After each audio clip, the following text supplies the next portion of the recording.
First things first, I'm Rasi, one of the moderators for Reddit's r/hoggit community. I'm Roy.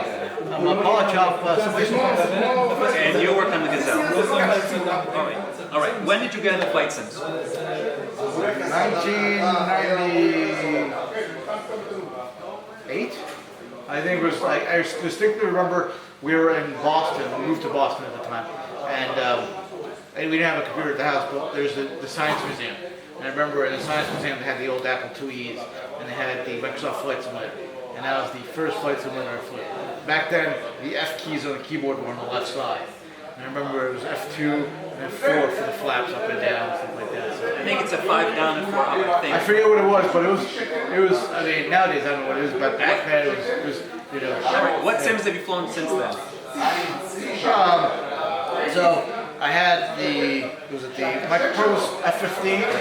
I don't know if Soap would be a flight simulator, but that thing was like a 2D flight simulator. Yeah. So I had the Grafstone F18 because I love that thing. There's two versions of the Korea and the JSF. Right. I played both. I had the Korea one. It was originally only out for the Mac, and I had the early version of that, so I really love that one. And the F19, which I showed, I love that F19 one. And I remember I had a Chuck Yeager one. Chuck Yeager, like, it had a whole Chuck Yeager's Air Combat, something like that. It had a whole bit of different ones. And then recently, I've just been flying the X-Plane since version 6 for my civilian stuff. I fly on Batson. I don't know if you're familiar with Batson. Yeah, I know Batson. Yeah, so I fly occasionally on there, and then DCS, and I occasionally fly FSX just because the Oculus Rift has a plugin for it. Okay, what are some of your favorite FSX modules, plugins, and mods? I forget the 177 I flew, the 777 I flew was really nice. There's a PMDG. Yes, that's the one. I flew that one. I really liked it a lot, especially in the Oculus Rift. It was really amazing to sit there. But I haven't flown that many on the FSX just because there wasn't. I prefer the X-Plane altogether. Okay, how come? Well, I find that the physics is a little more realistic in X-Plane, where there's an airfoil making. You can actually design aircraft for it. X-Plane, Microsoft Flight Simulator is like DCS, where you kind of already tell what the physics are, and the world just being as long as you want to. So I just always liked X-Plane. Plus, X-Plane always worked on a Mac. Like I had a Mac, so that was more fun. And I always felt that Microsoft Flight Simulator was more game-like in a lot of sense. It felt like I'm playing a game when I launch it and things like that. I don't know. It just felt more like a game than a simulator. So. Gotcha. Just my preference, but It's fair preference. Yeah. Do you have a pilot's license? No. Okay, does anyone in Polychop have a pilot's license? That's a good question. I'll have to ask him. I know that there's flight engineers, but I don't know, like aeronautical engineers, but I don't know if anyone actually has a pilot's license. I think this is Ven, because he always talks about the V015. למה אתה לא אוכל מיכה? לא שלב? אתה יכול לאכול, תצאו חבר'ה ותאכלו, ודאי. How about space sims? יש שם You ever get into שחייה, space sims? אוכל, פירות. You know what? I always like the Kendall space program, or the little guys. Kerbal space program. Yeah, I like that one. Occasionally I'll play it and I'll just try to make these insane rockets and stuff like that. I don't think any other space in my phone. I actually funny story, I went to space camp in the United States like when I was in high school. So I don't know what simulator they used, but I flew that one. All right, because let me tell you, if you have a HOTAS and you have a track out, you're good to go with a lot of really good space sims. Okay. I'll give you a recommendation. I don't want to, advertise. Okay. But all right.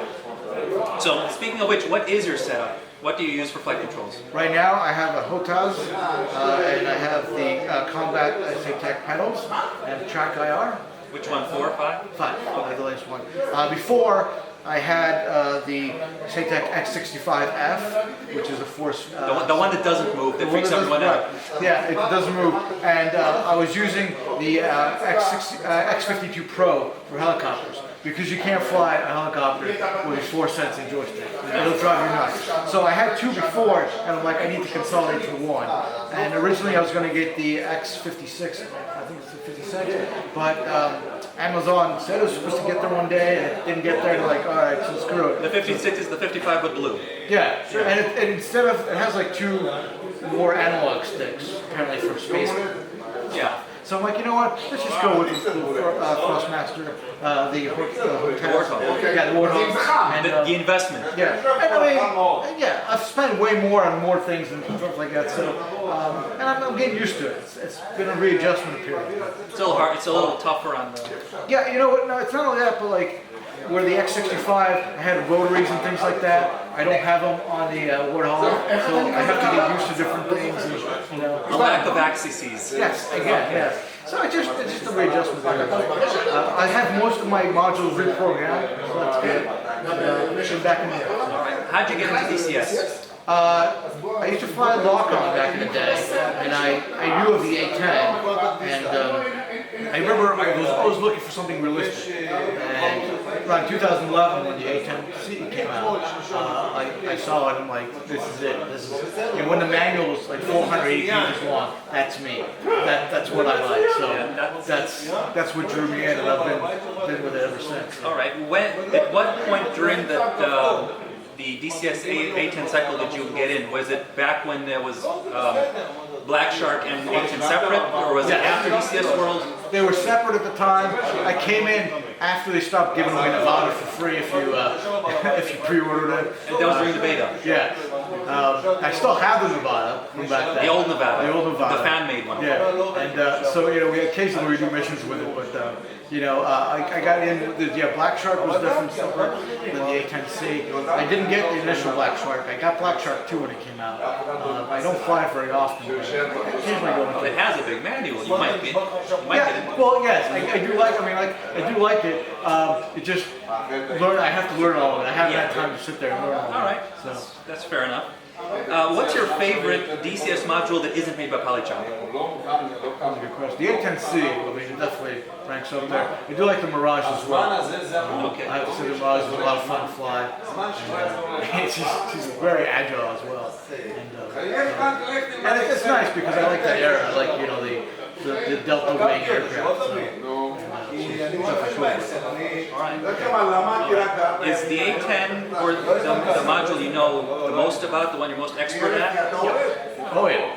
Yeah. The Gazelle. And, I mean, the Well, you helped build it, so you know a lot about it. Yeah, but the A10C I could probably answer most questions about. Fair enough. Okay, do you work at Polychop full time or do you do something else? No, I have a main job and it's part-time thing. So. Okay, so before Polychop you were doing something else, you're still doing that, and this is just an add-on. I have a 9-to-5 job, and that's what I do for fun. Gotcha.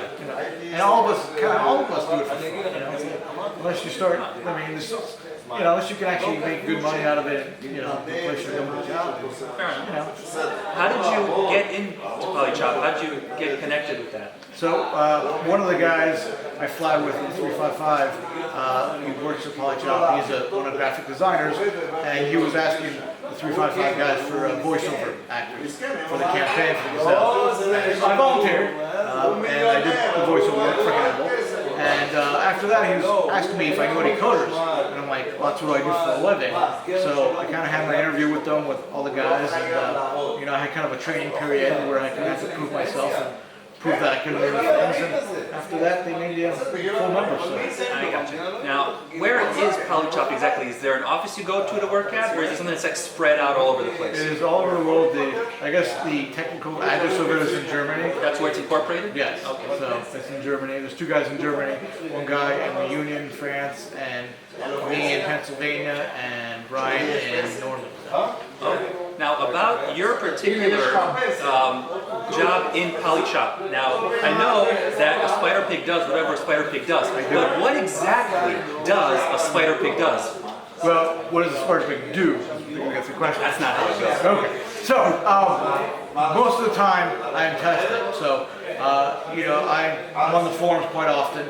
I check, what people are doing. I answer questions on the forums. And if there's a problem, I have to kind of try to replicate the problem and see if it's an actual problem. And if it is an actual problem, I report it to Pat. I work with Pat to kind of resolve what needs to be fixed. So he does most of the coding work? Yeah, at this point, yes. Because I'm still new to the coding, like with the B105, I'll have more of a hands-on with the coding. Because you help more build it from the ground up, sort of? Yes.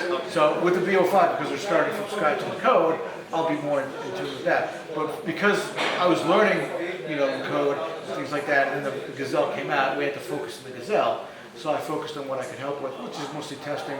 I also test with the Oculus Rift, all that kind of, and get feedback on that. I also the other devs have an Oculus too, or no, just me. Just you. We're gonna get one to Pat eventually, so it's one of those things where we have to figure out how to do that. I also worked on editing manuals. Most of them were in French, and they were Google translated into English. So. With aviation, that's not going to work. Yeah. Not very well. Right. So I still, I work on kind of making them English more. So, and that's mostly what I do now. And again, interaction with the community. All right. Kind of, all of that stuff. Okay, how exactly was it decided to do the Gazelle?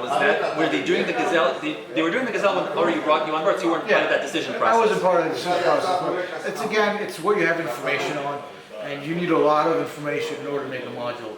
And when you can get all the information, and you have access to pilots, you have access to the resources. That's really what and you gotta love it too. It's not a new aircraft. It's been around since 1970s. So there's a lot of information about it. You can go buy one if you want to buy one. That's true.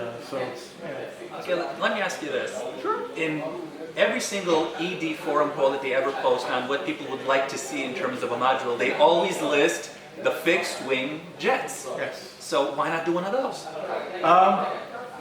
They're hard. I mean, I think it's a good question, a fair question. So if you look at technology-wise, people didn't start with jets. We started with propeller plane and things like that. Complexity levels. So we're just learning how to make a module now. We know how to make a helicopter. Most designers are learning with a trainer because it's an easier plane to make. It'd be nice to just jump into like an F-16 and all that stuff. There's a lot of systems in that thing we don't know how to do. You need to know how to do basic stuff first before you can make more advanced stuff. You gotta learn to walk before you can run. All right, I hear you. How much contact does Polychop have with the manufacturer of the Gazelle, if at all? So we have contact with Airbus. We have, I guess, our contract with them. Beyond that, I don't know because I'm not the guy who contacts them. If we have questions, I guess we will. Do you know what kind of materials they give you in terms of reference? No, I don't know because I wasn't there for that process. But when you test things, you don't get any sort of Airbus feedback, no information packet. No, we usually rely on the pilots and the people who actually work on the Gazelle. Airbus just makes them. They don't fly as much. Okay, so no, has anyone in Polychop actually flown the Gazelle? Not that I'm aware of. Not flown, but they've probably been in them. In them, but not flown. Right. Okay. How many pilots of the Gazelle, current or former, is Polychop currently in contact with?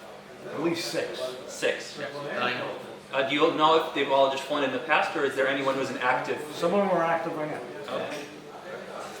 Okay. Now, here's a question for you. This is something that I really want to know. You load up DCS. The main menu comes up. Yes. Along the bottom, you have the row of icons. Yep.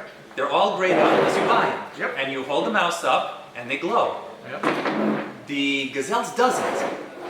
It just has the same icon, it's a little $sign on top of it, but it's not grayed out and it doesn't have a hover over. What's the deal? I have no idea. I've never noticed that because I've always owned the Gazelle. Right. So I've never not owned it. So you've assumed that it was normal? Yeah, I assumed it was normal. That's a good question. I think it has to do with the icon in the folder that gets attached to it. So there's, in the folder structure, there's like 4 icons you put, one when it's click, one when it's not click. So I have to check in on that. Yeah, you should. And I think maybe if it was more in line with the rest, that would be kind of... We try to be different. We're friends. It's good to be different, but really, what makes you guys so special, It's a French aircraft, so we're... Yeah, fair enough. No, but really, if that could be... that was fixed sometime. Like I said, I've never not owned a Gazelle, so well, I don't own one, so unfortunately. So when I go through all the rows of icons, that's just the one that sticks out. Okay, that's good to know. Yeah. All right. Now, has anything actually like funny happened during the development? Any bugs that were hilarious, or just messing around with the flight model, do kind of crazy stuff, or any of those things, or is everything just by the numbers? No, we have fun. We also have like inside jokes and things like that, so most of them I can't tell about because they're going to show up as Easter eggs sometimes. So, okay. But yeah, we do have fun, and when I test, I kind of try to do more by the book. I have something I want to test, I test it, and I kind of just record it, and I'm kind of more by the book. But we have fun, when we were testing the gun and the rocket version. It was me and Ollie were flying around. I'm like, I wonder if I could shoot Ollie down with my gun. And so I think I can credit it with the first air-to-air kill with a Gazelle. In the sim. In the sim, so yes. So it's just like we do have fun like that, and we do try to keep. I hope he wasn't too angry. No. I let him actually try to kill me as well, but just a fairness. Yeah, we have fun like that, but yeah. So we do try to keep it light, and we do laugh a lot, and we make fun, but it's like when you make fun of the commander all the time, we always just rip about the commander and things like that. Gotcha. Nobody seems to like it for some reason. I don't know why. He doesn't blink. Now we get into the fun stuff, which is the user questions, because now we're talking about the Gazelle. All right. Okay, so both Mike Romeo and Skeleboners, love the name, Yes. we're kind of asking about the flight model. Do you guys consider the flight model to be done, or is there still more massive improvements coming? Not massive, more tweaks, but so the open beta just came out, I think on Friday, which has the updated flight model with the tweaks that we put in. There's a lot of tweaks in there. So at this point, I mean, I wouldn't say like maybe 90%. We're still working with the pilots, we're still working with the resources to tweak it. Again, it's one of those things where a helicopter has different controls than something behind a simulator. So you're going to have to adjust your controls to kind of meet the simulator, to kind of meet the helicopter. So, but the flight model wise, it's close as, I wouldn't say it's done. I don't know if it'll ever be fully done, but we're always going to be tweaking it. There was a big update last Friday for the open beta.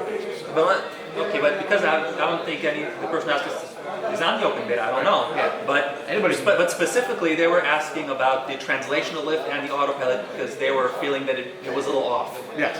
So the SAS has been dialed back a little bit by 30%, I believe, from pilot feedback. And transitional lift is kind of a weird thing because the helicopter itself is all lighter. The Huey, people always compare it to the Huey. The Huey is so much heavier, and the Gazelle is so much lighter. So even most pilots just really take off out of ground effect and just go forward. But again, I just get the feedback from the pilots and as well. So as far as I know, that's how it's supposed to be. Okay, so when you say you don't know if the flight model will ever be done, would you say that when would the flight model be, I would say, adequately done? I think that since the last update, it's pretty much adequately done. I think again, it's just going to be small tweaks from here on out. It was pretty solid to begin with. I think when we came out originally, I think it was at 80%. I think now it's 90-95%. I mean, this is a lot of stuff we did to it. It's a lot of fun. Okay. You can no longer flip it forward. Like now the G effect will take and break your rotors, which is going to make me sad because they still flip that now. Okay. That was my airstrip thing I used to do. I used to flip it forward. Oh yeah, like you do a maybe flip it forward. Why not? Exactly. Why? Okay. IL Corleone wants to know: is a campaign for the L model going to be available? Probably not that I know of. And the reason is, with the original campaign, you had to get voice actors. Dimitri did the campaign, and it takes a lot of work. I mean, a lot of work. So, as far as I know, Dimitri isn't planning on doing one, but if that changes, I mean, I'd like to see him. Yeah, I don't know if we're, going to do, because of the time commitment involved in it. I don't know if it's feasible. Okay, Sniper Bob has a whole bunch of questions. We can go through them. All right. Okay, now because I don't fly the Gazelle, I don't really understand some of the specifics of the systems he's asking about. I'm trusting that you'll understand. Sure. Okay, first of all, he wants to know, does the polar button on the nav system allow us to input bearing and range? Because he says the way it works according to the manual seems kind of useless. Okay, so I know what he's talking about. Okay. The polar button does not let you input bearing and range. Basically, the polar button is another kind of way to copy a waypoint into a waypoint, basically. So you have the nadir system, and it's basically another way to put something into the nadir system. Sort of like how on a computer you have multiple ways of copying and pasting. In the manual, that's only transfer methodology, how to transfer something into the nadir. So, as far as I know, no bearing and range, it's just a way to copy information into a waypoint. Okay. He also wants to know, will the sniper team fire from the helicopters, or do we have to land and drop them off first? So, Philippe would kill me if I didn't correct you on this one. Okay. they're not snipers. They're sharpshooters. Gotcha. And they're very adequate. And they're very religious about that. I hear you. I don't know why. I mean, But you want to get the terms right, first of all. And right, it's totally out of respect for the league, but I say this because, I know the guy, I've talked with the guy, he's a great guy, and I want to make sure he's represented. Okay, you've corrected it on the record, not to answer it. He is a sharpshooter, that's why I mentioned it. I got you. They will be on the helicopter itself, sort of like the gunners on the Huey. They won't get out of the helicopter because that's different code altogether. That's ground code. So the CTLD code could handle that. We can implement them there. But for our code, they'll be sitting in the back. Sitting in the back. Yeah. All right. Sniper Balbus wants to know, is it intentional that the pilot seems really immune to death? Because although the co-pilot dies just fine, he's comparing it to the Huey where the pilot's shot and kicks you out. So it's kind of a French secret, but pilots, because it costs them so much to train them, they feed them more iron, therefore they're immune to bullets, and commanders are not. I don't think so. Try again. So, not that I'm aware of. I mean, like, there's nothing, they're both modeled the same, they're both modeled the same as a person. Nothing different between them as far as damage goes. I don't know why one would die more than the other. Well, I would guess is that for the Huey, they specifically modeled pilot death and you guys didn't. You can see when they're dead. Their head goes like, and you hear them go, ah, and when they die. There's actually a sound effect when they die. I'll have to show you. It's actually kind of cool. Even when you hit it hard on the ground, there's a sound effect that goes with it. But yeah, you definitely can tell that they're dead because they're slumped over. And I've had my pilot die many of times. So, and you kind of notice when you can't control anything and you're just kind of spinning. But yeah, it doesn't go to the external view. It's the most different. Who in Polychop did the sound design for the chopper? Well, we got people watching work on the chopper and fly the chopper and actually record the sounds for us. So they record from the field.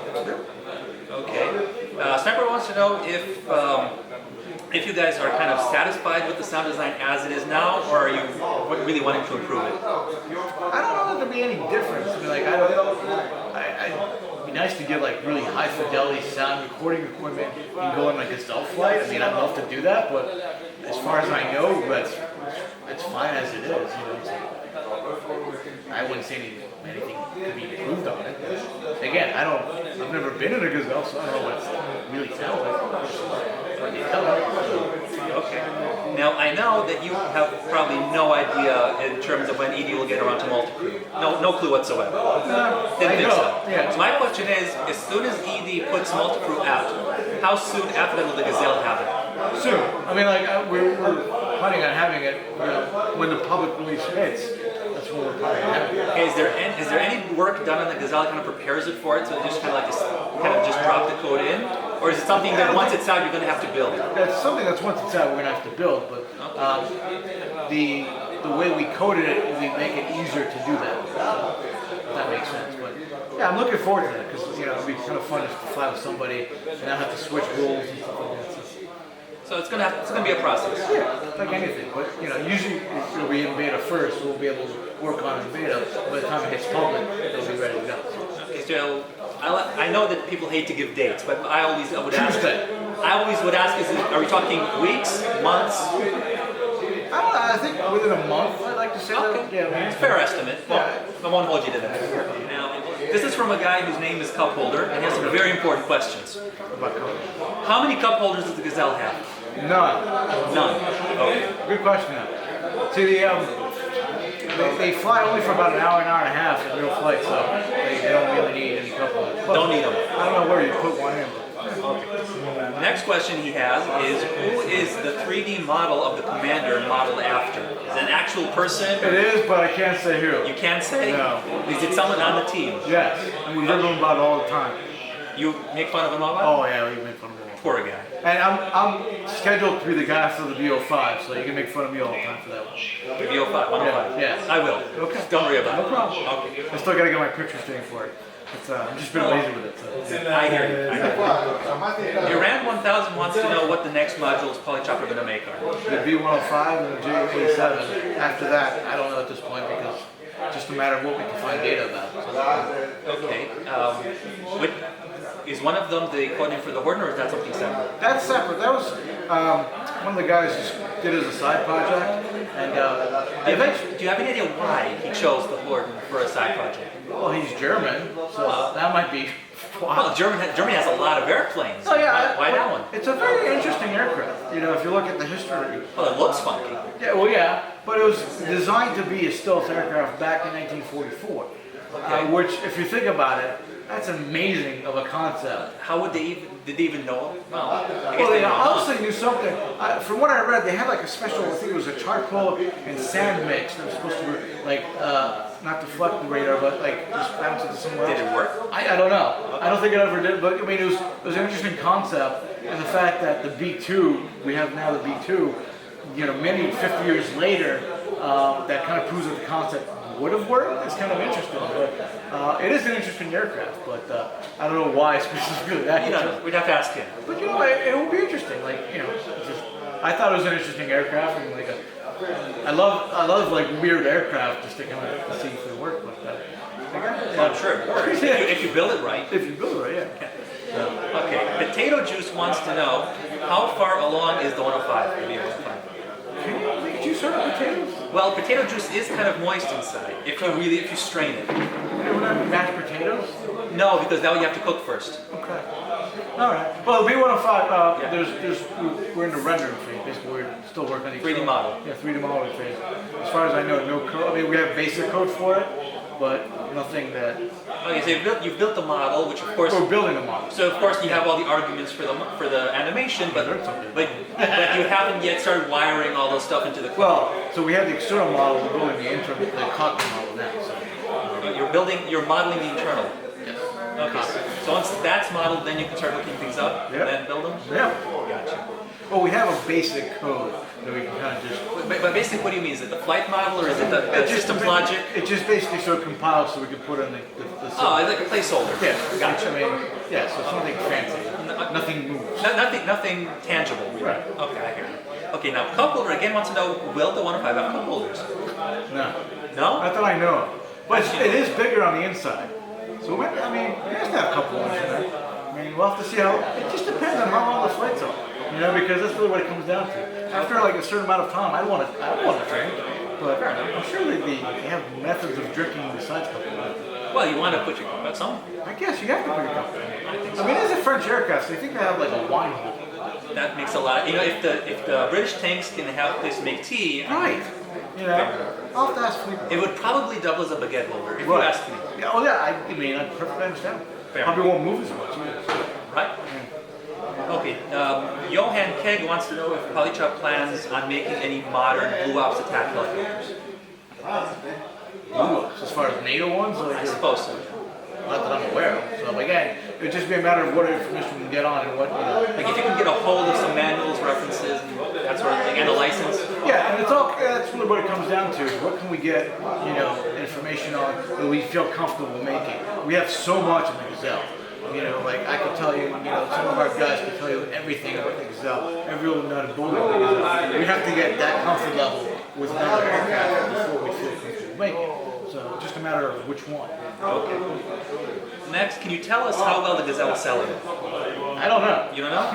That's a good question. Okay, let me ask you this. Do you know if anyone on the team is happy, disappointed in terms of how it's been doing? I think we're all pretty happy with it. We're, you know, definitely a lot of, you know, from the feedback we get from the user community, there's a lot of people flying it. So I think In terms of how well it's doing financially? I don't know. You don't know? I don't. We don't get numbers until later on. So I think there's a cycle. Does ED control that cycle? Yeah. So I don't know. And, So they buy from ED and then ED cuts you in? I agree. Okay, fair enough. Yep. Okay, that's pretty much it for the Gazelle. Now we're more into more of general things. Go ahead. What module are you most looking forward to that's not Polychops? That's not out yet. I think the FAT. I mean, like. Yeah, I hear you. That's. I'm with you That's on like that one. my hardcore favorite. I mean, it's just a C model. I'd love to see the Super Hornet, but like the C model is fine. Speaking of the Super Hornet, Yes. there was a big deal with Cortex Designs. They were working on it, and now here's where things get muddy, right? One side says that their license was pulled from under them. Another side says that they didn't do something they were supposed to. Do you have any idea what's going on? I don't, but I did see the Cortex thing on Facebook. They basically said that because the ED is making the F-18, that's why they were pulled. I don't know. They wouldn't have given them a license in the first place if they were. I really, see, right? Yeah, I don't know. I would have loved to see the Superbug. I mean, like I really love that aircraft. Yeah, When I saw it fly at air show once doing the demo, man, I was like, man, this thing flies myself. And yeah, I try to stay out of the drama. I mean, like it's all political stuff. I'd love to see it, but I think the C will be a good start. Let me ask you this: when the everything was just canceled, just out of the game, did it make anyone in Polychop a little bit nervous? About wait a minute, could ED do something like that similar? Could they do that to us? I guess, but we're at this point where we're already selling the module. Right. They were never at the point that they were selling the module, so I don't know. I really don't know their information from the back end, so I couldn't answer that question. Okay, speaking of public drama and debacle, the World War II. Yes. They announced, and there was money paid, right? Yeah, there was a Kickstarter. And then the two people making it kind of had a falling out, and it was left up in the air, and Eagle Dynamics kind of took it over. But this is where the community kind of got split. Like one side said, look, we put money down for the whole thing, right? This is what we paid for with the Kickstarter. And then Eagle Dynamics says, no, we're just going to give you 2 modules. That's reasonable, right? So one side is saying, but we paid for it, and the other side is saying, well, you thankfully got anything at all. So what are your thoughts on this? Where are you in these camps? It's kind of funny because history repeats itself. There was a similar situation with the MiG-21, and there was a guy that initially developed it, and he had a Kickstarter for it, or like a pre-sale for it, and I bought it, and he went under, and it was taken over by a company that makes it now. But they honored the Kickstarter people. They said, if you bought it, you can show us that you paid for the Kickstarter, we'll give you the license. As far as the World War II, that's a good question.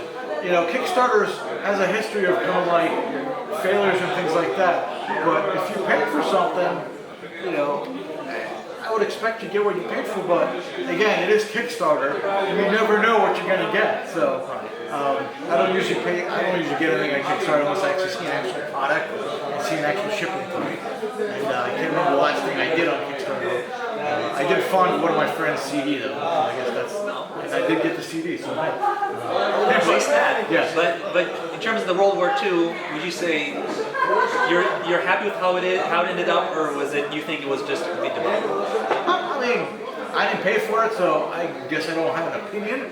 But I would be, if I did pay for it, I would be in the camp that I would want to get what I paid for. I agree. Next up, how you feel about ECS's netcode, not how it is in the last beta that came out a day ago because I haven't tested it yet, but the netcode that was before it. Are you happy with it at all? There's some places where a lot of desyncing issues.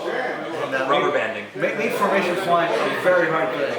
I don't know if you know this, but I think DCS is the only multiplayer client where if you lag in rubber bands, it's client-side physics so that everything that's lagging out can destroy everything that's passed. Nice. I did not know that, but... Yeah, but I mean, come on. What's going on?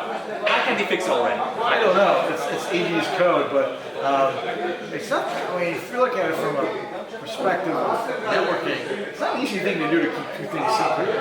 I agree, but everyone else does it right. That's a good question. I don't know. I'd like to see it better, but it seems like some servers are better than others, and I don't have issues on some servers where I do have it on other servers. So usually, if we're doing a squad night and we see these syncing issues, we'll go to separate, go further out between each other, things like that. In fact, last squad night, it seems like nobody could see me, but I could see everybody else, which is really weird. Kind of ghosting. Yeah, and it seemed like I couldn't find any targets. But it was funny because like I could see targets on the ground moving. I could see their smoke trails. I couldn't see them on my TGP. After somebody killed them, I could see them. I would guess that the server would then update it was killed, and your client said, "Oh, okay, it was there to begin with." So it was like a weird thing. I'm like, so I didn't get any kills that night, but I saw lots of things explode. Well, explosions are fun. Yeah, they are fun. So hopefully they'll fix it. You know, there's a lot that goes into it. I mean, they've had so long. They've been at this for years and years. That's true.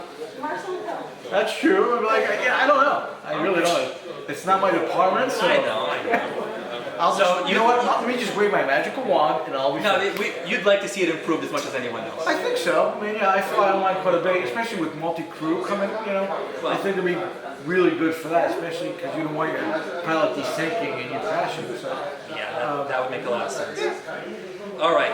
While we're ragging on Eagle Dynamics. They're great, by the way. Don't be ragging. Right, whatever. The Nevada map coming up is DLC. Now, there's two camps that thought on. One camp says that they've been putting in all this work on the Edge, which is going to be released to everyone for free, and they're putting in all this work on the Nevada map, and so they should be compensated, so it's fine to sell the map. The other camp says, but it's fragmenting the community, and if a server wants to run a map, if half the people have it, half the people don't, well, you can't run it because you want the other people to come in. So should Eagle Dynamics should they be selling it as DLC, or should they be doing something else? People work hard on it, and it's their right to, you know, sell it. That's the first camp. Yeah. So if somebody has worked hard on something, right, it's nice to see you rewarded for it. It is, you know, I agree. It does split the camps a bit because on the 355 we have people who don't have it. So when we have squad night, you know, if they participate, we have to do it. Yeah, that's the problem I'm talking about. Yeah, so it does. Yeah, I mean, unless they give it away for free, which I doubt they will, it's not going to go away. They have been doing really good sales on it, though. I've been looking at those bundles because I keep thinking, well, if I can get the Nevada with a bundle, that would be great. But they seem to always bundle with things I already have. They had one with the Gazelle, and it was only like $15 extra to get Nevada. So, yeah. But I mean, so yeah, you're right. But the thing of it is, and I was thinking about this, like the way you could do it if you had a terrain, you could do like Starway did, where you can take donations, and when you reach a certain point, you put it away for free. And that way, everybody would have access to it, and you'd still get your money. Do you think that it would work financially for them? I don't know. It depends how much they want. Like, you know, realistically, I don't know the money-wise how much they made from, you know, Nevada, but I think it's a nice way of doing it that way. But I don't think it'll ever be commonplace. I would hope that if they push their next killer app airplane, the FATT, which everyone wants, if they bundle it with that, I'm a happy camper because I'm thinking everyone's going to buy it anyway. I will, yeah. I mean, yeah, I'm definitely going to get things. And did you pre-order the F5? No, I don't like to pre-order stuff generally. But. I pre-ordered mine. Okay. Okay. One of the things that the last poll that was done in terms of what DCS is really missing, the big winner there was the dynamic campaign. Right. Based on what you know of the SDK and the developer tools, is it theoretically possible to build a dynamic campaign in DCS at all? Sort of. Not from any of my knowledge with the SDK, because the SDK we have is just strictly airplanes. We don't really have an SDK for the mission editor. But within the mission editor, there is resources that each airbase has. I mean, it's almost there. It's not. I mean, not as good as BMS has. Yeah, we're probably like BMS level Army, some kind of perpetual. I don't know if we're there yet. But would the tool support building it? I think they would. I mean, they obviously started to put something in place with the resources. So I'd like to see them continue with that. I don't know if it's on the top of their to-do list, but yeah, we've run campaigns. In my squad, we've had like Red versus Blue weekends where the campaign ran for 3 days. I know ED could build it if they wanted to, but my question is, do you know if there are any tools that allow someone else to build it? Not that I'm aware of.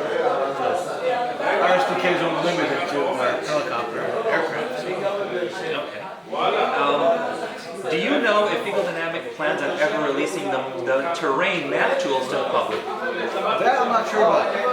I would speculate to say that if they did, it'd probably be when they joined this one big module like the 2.05 when both terrains are the same thing. Because right now I think it'd be hard to make the tools because you have to make the tools for 1.5 or 2.0. They're different tools?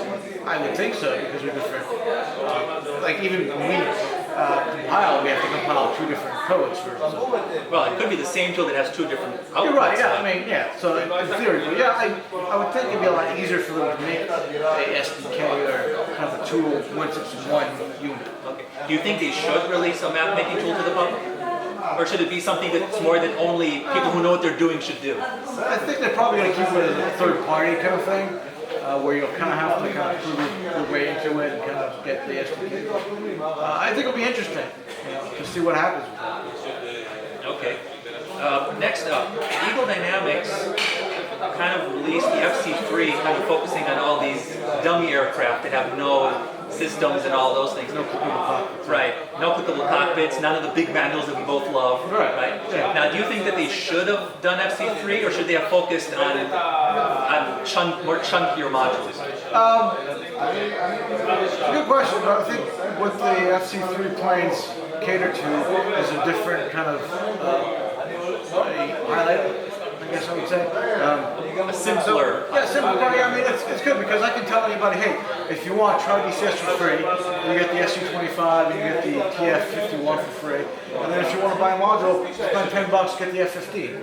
You know, it's a nice module. You can fly the F-15. You have fun with that. And then if you want to learn more, I mean, you can get. I mean, as a gateway drug. Yeah, exactly. So I mean, I kind of like it in a sense that it's easier to bring people in.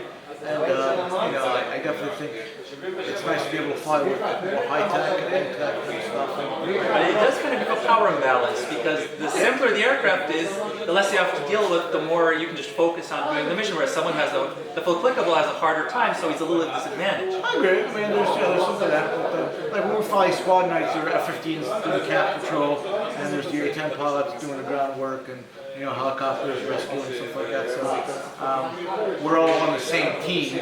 But I guess if you did a player versus player, then yeah, that might be a little different. Yeah. I don't know. I like the A-10. I like the complexities of it.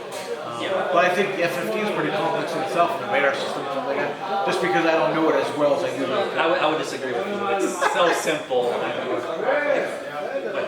got you. That's fine. Gimbal wants to know, would you rather have a box of kittens or a box of sandwiches? I think sandwiches would probably be my best choice because I have cats and kittens become cats. It's true. And they poop and they pee. And I've had to replace, I think about 6 power cords on my laptop because they've chewed them. And I've had to replace many lightning cables because they've chewed them. So sandwiches are easier on the hardware. Sandwiches are easier and they're a good resource to feed people. True, but they can also feed kittens. Yes, they can also feed kittens. But you probably wouldn't want to feed them sandwiches. Yeah, let's move on to more controversial stuff because we know the internet hates getting into pointless debates. Let's do it. Come on. F-35. Yes. Is it the new ultimate superiority fighter that's going to take the world by storm, or is it an overpriced piece of shit lemon? There's no middle ground. Well, surprisingly, there was an F-35 Kickstarter for DCS. I don't know if you remember that time. I think I remember it didn't go anywhere. Yeah, it didn't get very far. I did do it though. The guy that actually did it, he programmed a simulator for this camp called Aviation Challenge, which I went to. It's part of the Space Camp program. As far as the F-35, I'm a big A-10 fan, so like the fact that it's going to replace the A-10, they say it's going to replace the A-10, I don't think it can. Like the A-10 can, loiter in a target area for so much longer. Well, this is interesting because the Air Force. Some people say it can't do some of the stuff, but on the other hand, the Air Force can't wait to get rid of it because they want to free up the funds. Right. So do you think they should keep the A-10 or? Oh, I think the A-10 should stay indefinitely, and they should upgrade it as much as they can. If you look at a classic release of the F-4, the F-4 came at a time where I forget the guy's name who said. Everybody should have the same jet. So, the Marines have the F-4, Air Force has F-4, Navy has F-4. And that's essentially what they're doing with the F-35. They're basically saying everybody gets the same tool. Now, they're thankfully modifying the Navy version, the Marine version, to kind of meet their needs a little better, but not everybody can live with the same tools. Right. But my question is, do you think the F-35 is going to be a good airplane or not? Actually, yeah, I think it'll be fine. But I don't think I would like to see it replace the A-10C. Right. But you think it's going to be able to do the job? Eventually, yeah. Eventually, once they fix the bugs. Yeah. Just software bugs, man. Come on. Right. Although this is interesting, you know that the designer for the F-16 said the F-35, just by its design, will never be able to maneuver. That's true. They did have dogfights with the F-16 and F-35. The F-35, if you look at the wording of it, it's supposed to be a stealth aircraft, therefore it would never get into it, aerial combat with F-16. F-16 is always going to whip its butt, in aerodynamics. But the systems on the F-35, in theory, should give them the advantage because they can see all over. I remember an interview with one pilot who said that he preferred not to use it that much because the resolution is lower than if you use the Mark 1 eyeball. Right. So again, the theory behind it, is it's supposed to be better. Whether it is, I don't know. I haven't fought F-35. So. No. Okay, but you think that it'll get there? Eventually. All right. Fair. At this point, they're spending way too much money not to make it work. All right. Now I have to ask you this because you're an American. Do you own any guns? Yes. What do you own? I own. I've owned a lot of weapons in my life. What do you have now? Right now, I have a Smith & Wesson MP 1522, which is an AR-15 and a 22 caliber, and I own the Smith & Wesson MP 22, which is a 22 pistol, and I have a Springfield XDM 9mm, and I have a lot of airsoft rifles. Okay. Okay. Now, we're gonna get a debate. yes, we are. Okay. Next question. Who did you support in the presidential primary? Was it A, the hopeless Jewish socialist? You feel the hopeless burn? Was it Make America Hate Again? Or are you bought and paid for by all the corporations? Or, I'm going to give you a next option, or do you want to invoke the Fifth Amendment? You know what? I'm a Democrat, so we'll stick with that. Okay, so that narrows it down to two. Yeah, but I had to support the Jew. I'm from Israel originally. Okay, so you go with who you know. Yeah, but either way, I'm going to be happy. Okay. So. Now because this is Reddit, that was the correct answer. Okay. Otherwise, we're going to boycott you. Okay. Because Reddit has always been a huge Bernie fan. That's good. They still are. I don't know why, but I'm just kidding.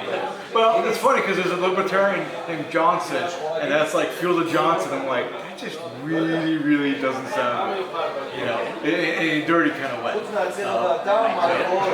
Okay, last question, the most important question of all. All right. Which is the best looking, most visually impressive, visually designed, gorgeous aircraft, and why is it the F-14 Tomcat? I don't think it is the F-14. Sure it is. I love the A-10. The looks of it. Okay, but it's not pretty airplane. They call it the Warthog because it's ugly. Well, see, it does its job and it does its job well. Yeah, I'm just talking just aesthetics. Aesthetics. Just aesthetics. What looks good?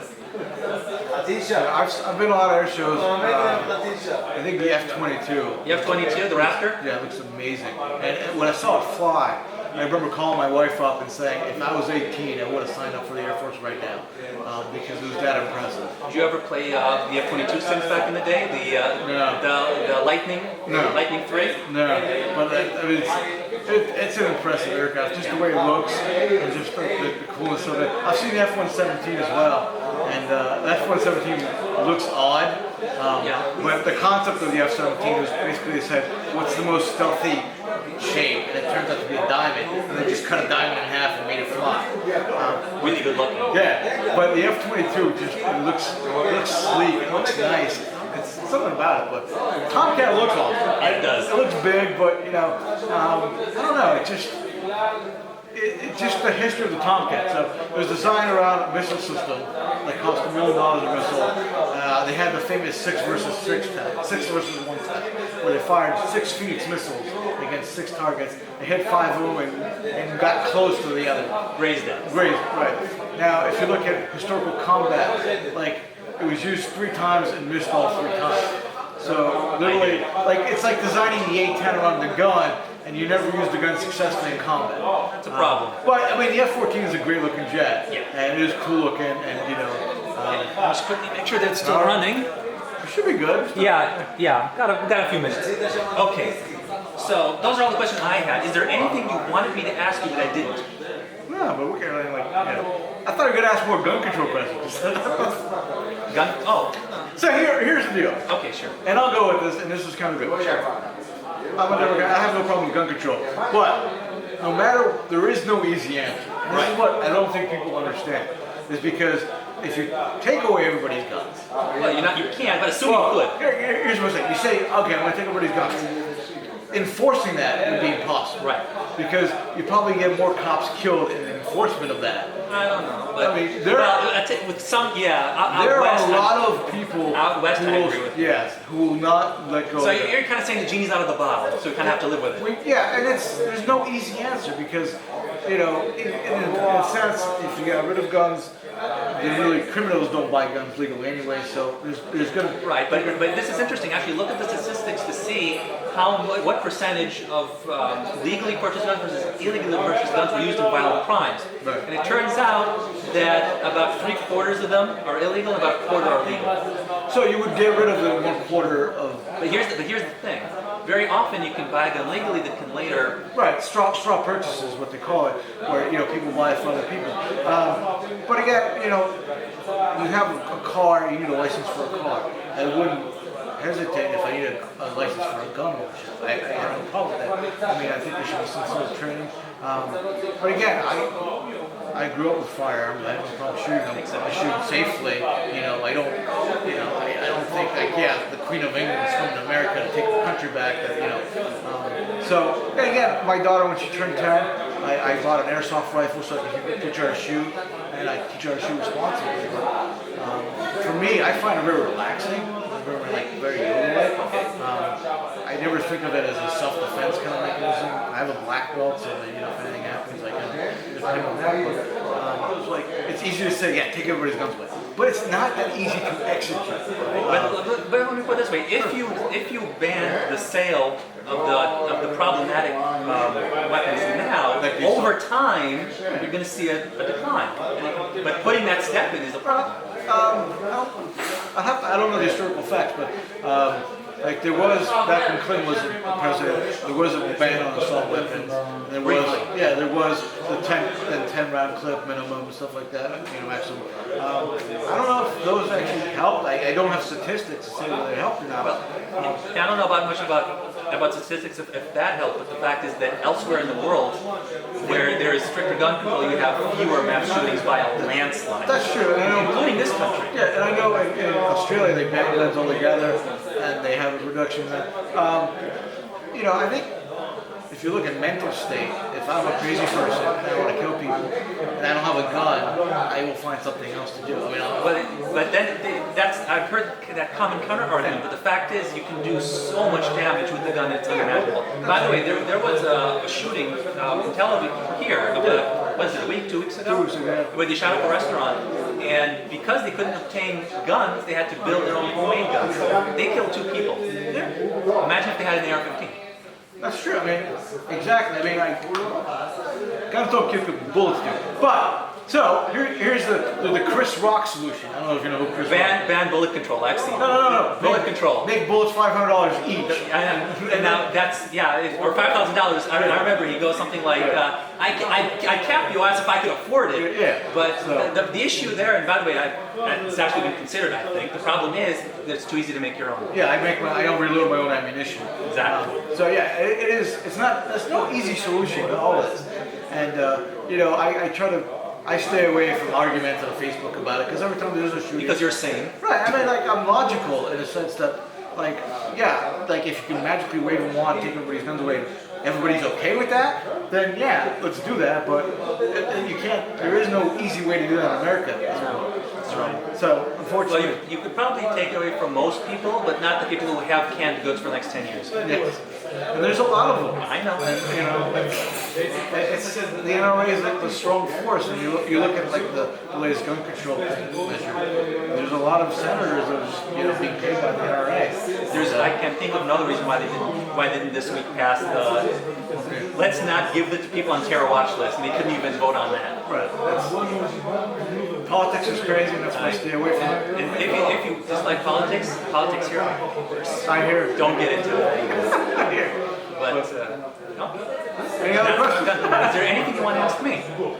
No, I mean, I really had a good time there. The community is really nice. I just see you guys so cool. I've never actually met any of the 355 pilots that I fly with, so it's kind of nice that, you know, you guys meet every now and then and kind of talk. But then again, it's not a small country. It's a small country. So, Right. Thanks for doing this with me. no problem. It'll be on YouTube in the next few days. Oh, good. All right. Thanks so much. I don't know if you want to put the gun control on there.